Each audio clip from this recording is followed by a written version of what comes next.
और जय श्री राम फ्रेंड्स। जन्मभूमि सीरीज का ये हमारा दूसरा एपिसोड है जहाँ पे हम अयोध्या पहुंचे हुए हैं जो कि भगवान श्री राम की जन्मभूमि है। रिसेंटली यहाँ पे श्री राम जन्मभूमि ट्रस्ट की तरफ से एक बहुत ही सुंदर मंदिर का निर्माण करवाया गया है जो कि ऑलरेडी अंडर प्रोसेस है। लेकिन मंदिर के कॉन्सिक्रेशन यहाँ की प्राण प्रतिष्ठा के बाद यहाँ पे श्रद्धालुओं की रिकॉर्ड तोड़ संख्या दर्ज करी जा रही है।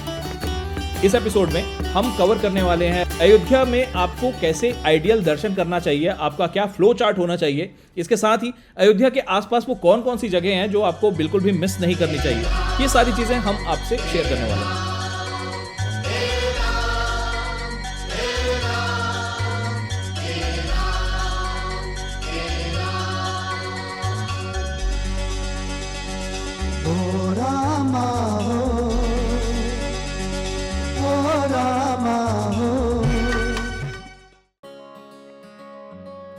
तो चलिए जानते हैं कि आप अपने मुख्य शहरों से अयोध्या कैसे पहुंच सकते हैं। ऐसे तो अयोध्या आने के लिए आप बाय रोड भी आ सकते हैं और अभी यहाँ एयरपोर्ट का भी निर्माण करवाया गया है तो आपको डायरेक्ट फ्लाइट भी मिल सकती है। इसके अलावा आप बाय ट्रेन भी यहाँ तक पहुँच सकते हैं। अगर आपके शहर से डायरेक्ट ट्रेन ना भी हो तो यहाँ के आसपास के कुछ सिटीज़ हैं जहाँ तक आपको डेफिनेटली कोई ना कोई ट्रेन मिल जाएगी, जैसे प्रयागराज, वाराणसी या लखनऊ। हमने भी पहले वाराणसी की टिकट कराई और वहां से फिर ट्रेन चेंज करके हम यहां तक पहुंच गए। अयोध्या में 2 रेलवे स्टेशन है, एक अयोध्या स्टेशन और एक अयोध्या धाम स्टेशन। अयोध्या कैंट को फैजाबाद के नाम से जाना जाता है, जिसका बाद में नाम बदलकर फिर से अयोध्या रख दिया गया, जो कि यहां से 10 किलोमीटर की दूरी पर स्थित है।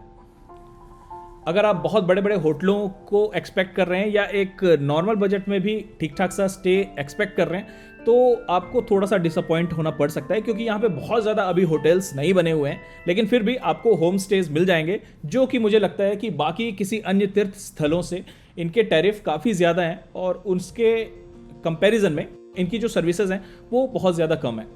एक और चीज आपको बिल्कुल नहीं भूलनी है, वो ये है कि किसी भी अनऑथराइज्ड साइट से आपको कोई भी बुकिंग नहीं करानी है, क्योंकि यहां पे बुकिंग के नाम से काफी ज्यादा फर्जीवाड़ा चल रहा है।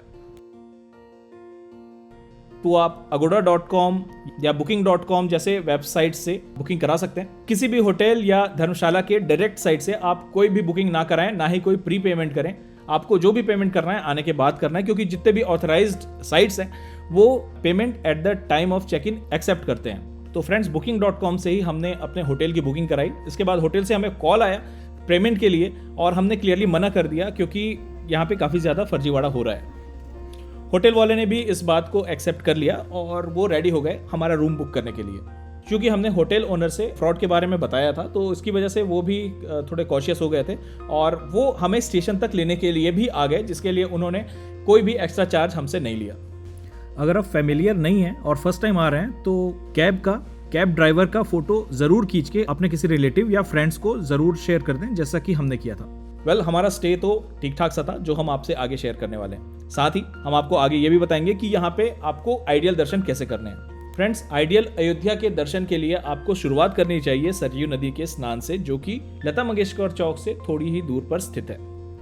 आप फैमिली के साथ आए हो तो भी आप यहाँ पे बहुत कंफर्टेबली स्नान कर सकते हैं, क्योंकि यहाँ पे चेंजिंग रूम वगैरह की व्यवस्था करी गई है।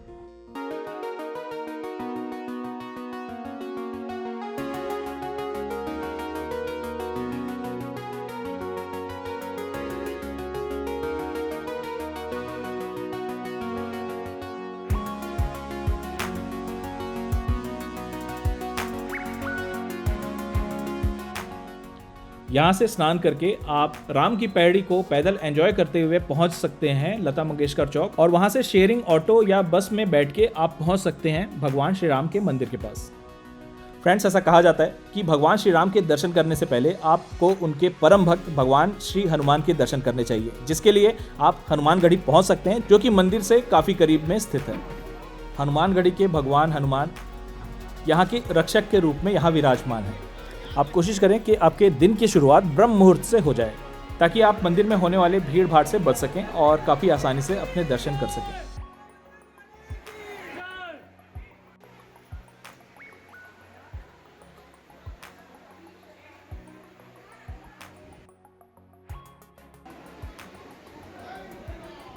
यहाँ से दर्शन करने के बाद आप भगवान श्री राम लला के दर्शन के लिए जा सकते हैं, जो कि यहाँ से वॉकेबल डिस्टेंस पर ही स्थित है।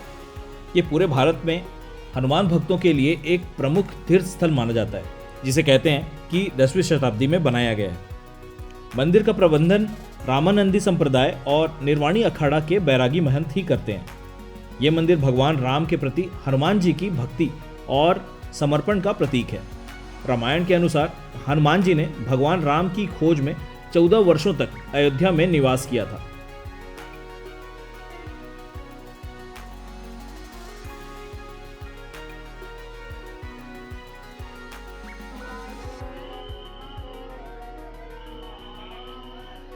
यहाँ भगवान राम, सीता, लक्ष्मण, भरत, शत्रुघ्न और भगवान राधा कृष्ण के भी मंदिर हैं। यह मंदिर किले के रूप में बनवाया गया है और मुख्य द्वार को अनूप द्वार कहते हैं।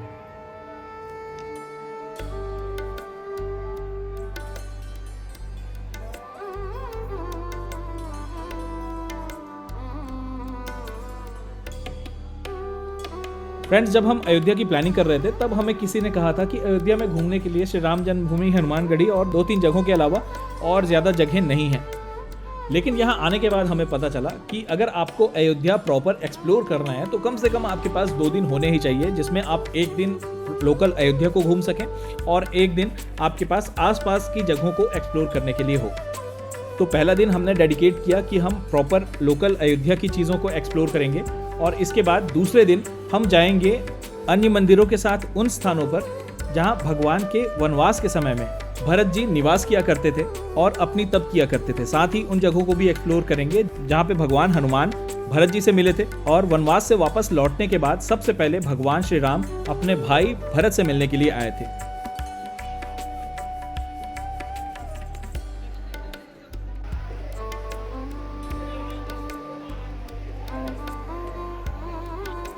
यहाँ की मंदिर की दीवारों में दोहे भी लिखे गए हैं। यहां से निकल के आपको ले चलते हैं भगवान श्री राम लला के दर्शन के लिए। फ्रेंड्स, महाराज मनु के पुत्र थे जिनका नाम था इक्ष्वाकु। उन्होंने रघुवंशी साम्राज्य की स्थापना करी थी, जिसकी राजधानी तब की साकेत यानी कि अयोध्या हुआ करती थी। आज से लगभग 600 से 200 बीसी पूर्व इस नगर का शहरीकरण हुआ था। अंदर सिक्योरिटी काफ़ी ज़्यादा टाइट है। आप कुछ दूर तक, जहाँ तक लॉकर है वहाँ तक अपने गैजेट्स लेके जा सकते हैं, लेकिन एक सर्टेन पॉइंट के बाद आप ना अपने ईयरफोन्स ले जा सकते हैं, ना मोबाइल ले जा सकते हैं, ना ही किसी प्रकार का कोई गैजेट ले जा सकते हैं। वेल, यहाँ पे लॉकर की व्यवस्था भी बहुत अच्छी करी गई है, तो हमने अपना सारा सामान, अपने बैगेजेस वगैरह लॉकर में रखवा दिए और उसके बाद हम चल पड़े चेक इन करने के लिए। क्योंकि धूप बहुत ज़्यादा तेज थी, इसकी वजह से नंगे पैर अंदर तक जाना थोड़ी सी मशक्कत की बात थी, लेकिन क्योंकि भीड़ नहीं थी हम फटाफट अंदर मंदिर प्रांगण में पहुंच गए। और मंदिर प्रांगण में पहुंचने के बाद पता चला कि जो भी मटेरियल यहाँ पे यूज़ किया गया है, इतनी चिलचिलाती धूप में भी नंगे पैर हमारा पैर कंपैरेटिवली ज़्यादा नहीं जल रहा था। हम काफ़ी कंफर्टेबली अंदर पहुँच गए और अंदर पहुँचने के बाद केवल 5 से 10 मिनट के अंदर हमारे दर्शन हो गए। तो फ्रेंड्स, हम लोग अभी अंदर आ चुके हैं। हमारा प्लान नहीं था अभी दर्शन करने का, लेकिन अभी जल्दी दर्शन हो जाएंगे, इसलिए हम अंदर जा रहे हैं। इस मंदिर में भगवान श्री राम लला के रूप में विराजमान हैं और 22 जनवरी सन 2024 को भारत के मशहूर शिल्पकार अरुण योगीराज जी द्वारा बनाई हुई मूर्ति की प्राण प्रतिष्ठा करी गई। अहमदाबाद के प्रसिद्ध सोमपुरा परिवार ने बिना लोहे की छड़ों का इस्तेमाल किए हुए इस भव्य मंदिर को डिजाइन किया है। नागर शैली में बने इस मंदिर की नींव रखने के लिए गंगोत्री, हल्दीघाटी, केदारनाथ, चित्तौड़गढ़ और बद्रीनाथ जैसे 2527 पावन स्थानों की मिट्टी का प्रयोग किया गया है और साथ ही 150 से भी ज्यादा पावन जगहों का पानी लिया गया है, जिसमें नदियां, समुद्र और सरोवर भी शामिल हैं। इसके निर्माण के लिए श्री राम लिखे हुए ईंटों का भी इस्तेमाल किया गया है और मंदिर के 2000 फीट नीचे टाइम कैप्सूल भी रखी गई है ताकि मंदिर की पहचान को सुरक्षित रखा जा सके। दर्शन के लिए किसी भी प्रकार की वीआईपी टिकट की जरूरत नहीं है और एज ऑफ नाउ किसी भी प्रकार का पूजा पाठ को लेकर कोई भी पैकेज जिसे कह सकते हैं वो अभी चालू नहीं हुआ है, तो जिसकी वजह से आप काफ़ी कन्वीनियंटली यहाँ पे दर्शन कर सकते हैं।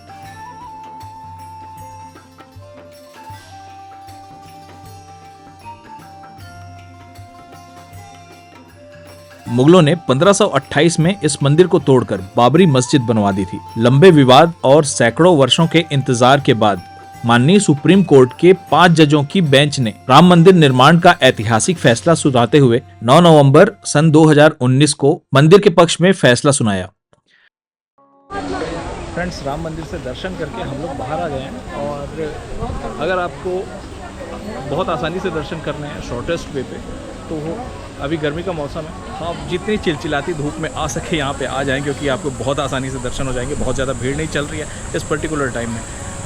अराउंड 12 बजे से लेके लगभग 3 बजे तक आई गेस हम अंदर गए थे और 10 मिनट में हम लोग के लगभग दर्शन हो गए, लॉकर वगैरह में अपने सामान जमा करने के बाद। अभी हम बाहर आ गए हैं और भी डिटेल में आपको बताएंगे कि क्या क्या है और कैसे यहाँ के फ्रॉड से बच सकते हैं। Stay tuned and keep watching as explores. अभी हम जा रहे हैं हनुमानगढ़ी के पास, कुछ यहाँ का स्पेशल फूड है वो एक्सप्लोर करना है। सो अभी आपको वहाँ से ज्वाइन करना है।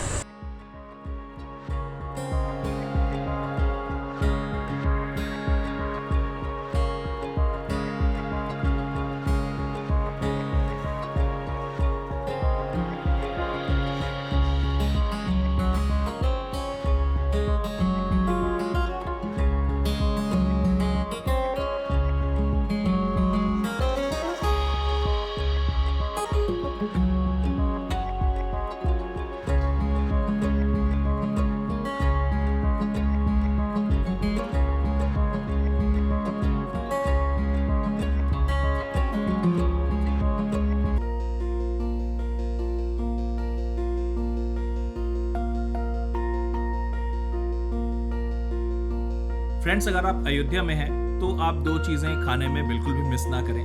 पहला, यहाँ का स्पेशल जो डिफरेंट टाइप्स ऑफ वेज पकोड़े बनते हैं वो, और दूसरा यहाँ का दही जलेबी और रबड़ी जलेबी।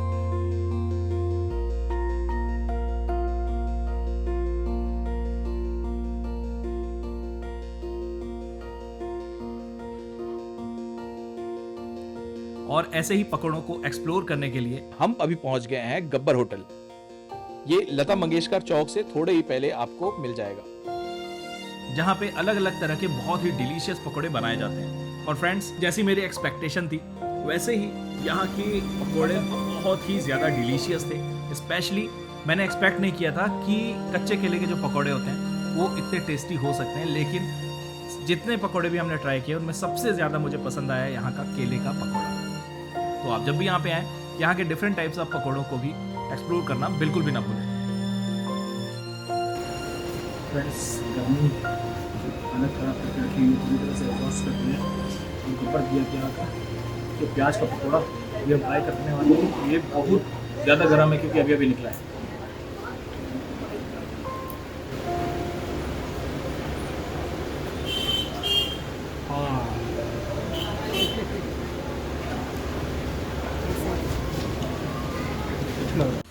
यहाँ से निकलने के बाद गर्मी इतनी ज़्यादा तेज़ है, इस वजह से मैंने चूज़ किया कि अभी थोड़ी देर रूम में जाके रेस्ट कर लिया जाए और शाम को हम फिर से दर्शन के लिए निकलेंगे। तो फ्रेंड्स, आपको ज्वाइन करते हैं थोड़ी देर के बाद। फ्रेंड्स, होटल में थोड़ी देर रेस्ट करने के बाद अभी आपको ले चलते हैं यहाँ के नागेश्वर नाथ मंदिर।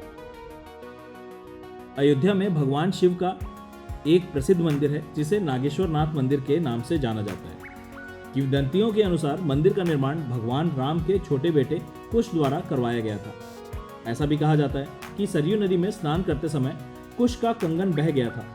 एक नाग कन्या जो कि शिव भक्त थी ने उन्हें ये कंगन वापस किया और कुश को उससे प्यार हो गया। आभार व्यक्त करने के लिए उन्होंने उसी स्थान पर भगवान शिव का मंदिर बनवाया। ऐसा माना जाता है कि मंदिर का अभी का जो स्ट्रक्चर है वो 8वीं से 10वीं शताब्दी के बीच बना है।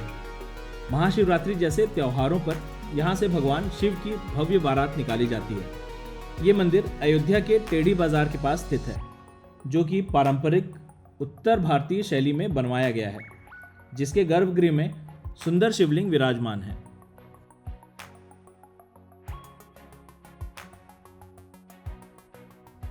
अभी हमारा अगला डेस्टिनेशन है कनक भवन। ये भगवान राम और सीता को समर्पित प्रसिद्ध मंदिर है। ये मंदिर ऐतिहासिक महत्व भी रखता है, साथ ही इसकी वास्तुकला बहुत ही सुंदर है। ऐसा बताया जाता है कि त्रेता युग में ही इस मंदिर का निर्माण करवाया गया था। पौराणिक कथाओं के अनुसार माता कैकेयी ने माता सीता को विवाह के उपहार के रूप में ये महल भेंट किया था। पहले राजा विक्रमादित्य और बाद में बुंदेलखंड की रानी वृषभानु कुंवर ने 1891 में इसका पुनर्निर्माण करवाया था। यहाँ भगवान राम और माता सीता के स्वर्ण मुकुटधारी प्रतिमा है। माना जाता है कि ये भगवान राम और सीता का निजी महल था।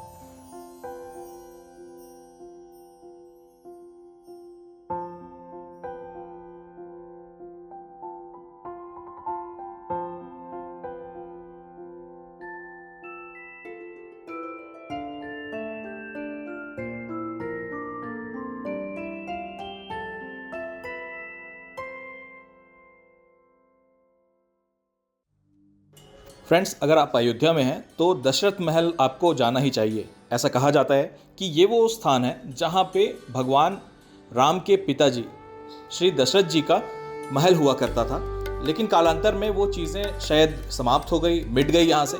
इसके बाद लगभग 200-300 सालों पहले ये महल फिर से बनवाया गया और बताया जाता है कि ये वही स्थान है जहाँ पे भगवान श्री रामचंद्र जी अपने तीनों भाइयों के साथ खेल क्रीड़ा किया करते थे। इस मंदिर को और भी ज़्यादा रिनोवेट किया जा रहा है, यहाँ पे नक्काशियाँ करी जा रही हैं। साथ ही यहाँ पे भगवान श्री राम का मंदिर भी है जहाँ पे आप आके उनके दर्शन कर सकते हैं। ये जगह हनुमानगढ़ी से बिल्कुल लगा हुआ है, तो आप वॉकेबल डिस्टेंस पे यहाँ के आसपास की चीज़ों को एक्सप्लोर कर सकते हैं।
अपने दिन की शुरुआत अयोध्या में सरयू नदी से कर सकते हैं और सारा दिन घूमने के बाद मैं पर्सनली रिकमेंड करूंगा कि आपके दिन का अंत भी सरयू नदी के किनारे होना चाहिए, क्योंकि ये बहुत ही हैपनिंग हो जाता है। आरती के समय यहाँ पे बहुत ज़बरदस्त क्राउड होती है और आरती के बाद यहाँ पे लाइट एंड साउंड शो भी रखा जाता है, जिसे आप डेफिनेटली बहुत एंजॉय कर सकते हैं।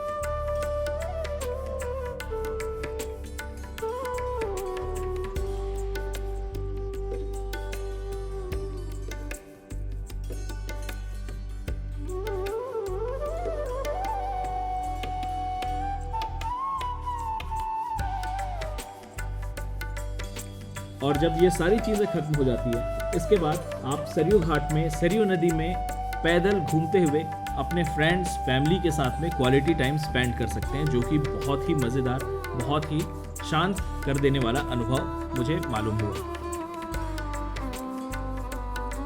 तो फ्रेंड्स, ये था हमारा अयोध्या का एक दिन का टूर, जहाँ पे हमने यहाँ की लोकल चीज़ों को एक्सप्लोर करने की कोशिश करी।